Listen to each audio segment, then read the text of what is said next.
இங்கே ஒருத்தன் மனசாட்சியே இல்லாமல் இருக்காங்க. எந்த அளவுக்குன்னா, பக்கத்தில ஒரு பொனஞ்சது கிடக்கு பாருங்க. அத வச்சுட்டு பிரியாணி அடிச்சு விட்டுக்கிட்டு இருக்கான். என்னன்னு கேட்டா, இவனுக்கு ஜெயில்ல வேலை தான். இந்த தூக்கு தண்டனை போடுறவங்க, மரண தண்டனை குடுக்குறவங்கலாம் அத எடுத்துட்டு கொண்டு போய் எரிச்சு, அந்த மாரி வேலை பார்க்குறவன். அதுக்கு சம்பளமும் குடுப்பாங்க போலீஸ்காரங்க. அதுக்கப்புறம் ஒரு தம் அடிச்சுக்கிட்டு இருப்பான். தம் அடிச்சுட்டு பக்கத்தில ஒரு பொணம் போகும் பாருங்க. அத கூட பார்த்தும் பார்க்காத மாரி எல்லாருமே அழுதுகிட்டு இருப்பாங்க. ஆனா நம்ம ஆளு அழுகவே மாட்டாரு. அப்படி கெத்தா நிப்பாரு. ஒரு பிரெக்னன்ட்டான அம்மா, "அப்பா தம்பி கொஞ்சம் எழுந்திரிப்பா, இடம் குடுப்பா" அப்படின்னு சொன்னோனே ஒரு மொற மொறப்பாம்பாங்க. அதிலேயே இதாயிரும்.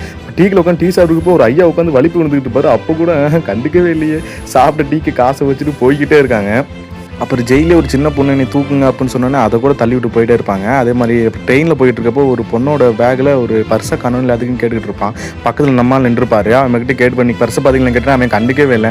என்ன நீ எல்லாம் ஒரு மனுஷனடா, வந்துட்டு இவ்வளோ தூரம் கேட்டுக்கிட்டு என்ன இதுன்னு பார்க்க வேண்டியதாண்டா, ஏன்டா இப்படி பண்ணுறா அப்படின்ட்டு அவனை போய் காரி காரி துப்புவா.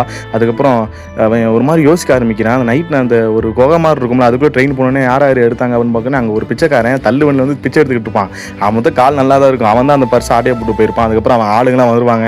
அவங்க ஆளிலையும் அடிச்சு அதுக்கு அந்த பர்ஸை எடுத்துட்டு அவன் உட்காந்து புலம்பிட்டே இருக்கா. அவன் போய் ஒன்றும் பேச மாட்டான். போய் பர்ஸை காட்டுவான். இங்கே ஏன்டா வந்து அப்படின்னு திரும்பி வைய ஆரம்பிச்சுன்னா பர்ஸை காட்டினே உள்ள பாப்பா, உள்ள பணம்லாம் இருக்கும். பணத்தை கூட எடுக்காமல் அப்படி வந்து கொடுத்துட்டானே அப்படின்ட்டு அவன் நல்ல மனசு புரிஞ்சுக்கிட்டு வந்து கட்டி பிடிச்சிருவான். கட்டி பிடிச்சினா இவனுக்கு ஒரு மாற்றம் ஆகும். அப்படி இந்த மாதிரி ஒரு பொண்ணு நம்மளை கட்டி பிடிச்சா என்ன ஆகும், அது ரெண்டு பேருக்கு ஒரு மாதிரி கெமிஸ்ட்ரி மாதிரி உண்டாகுது. அப்படி கண்ணாடி பார்ப்பேன், இவன் நம்மளே ஒரு மாதிரி மாறிட்டே இருக்கும் அப்படின்ப்பேன். அதுக்கப்புறம் ட்ரெயினில் வயசான பாடி நின்றுக்கிட்டு இருப்பாங்க. இவே எழுந்திரிச்சு அவனுக்கு சீட்டு கொடுப்பான். அது இந்த பொண்ணு அப்படியே பார்க்கும். அதுக்கப்புறம் அந்த பொண்ணுக்கு இவனை அப்படி பிடிச்சி போகும். அப்புறம் அந்த சின்ன பொண்ணு வழக்கம் போல் மாமா அப்படின்னு வரும். அதுக்கப்புறம் திரும்பி வைவேன் அப்படின்னு எல்லாரும் பார்ப்பாங்க. ஆனால் தூக்கி வச்சுட்டு அப்படியே ஸ்மைல் பண்ணுவாங்க.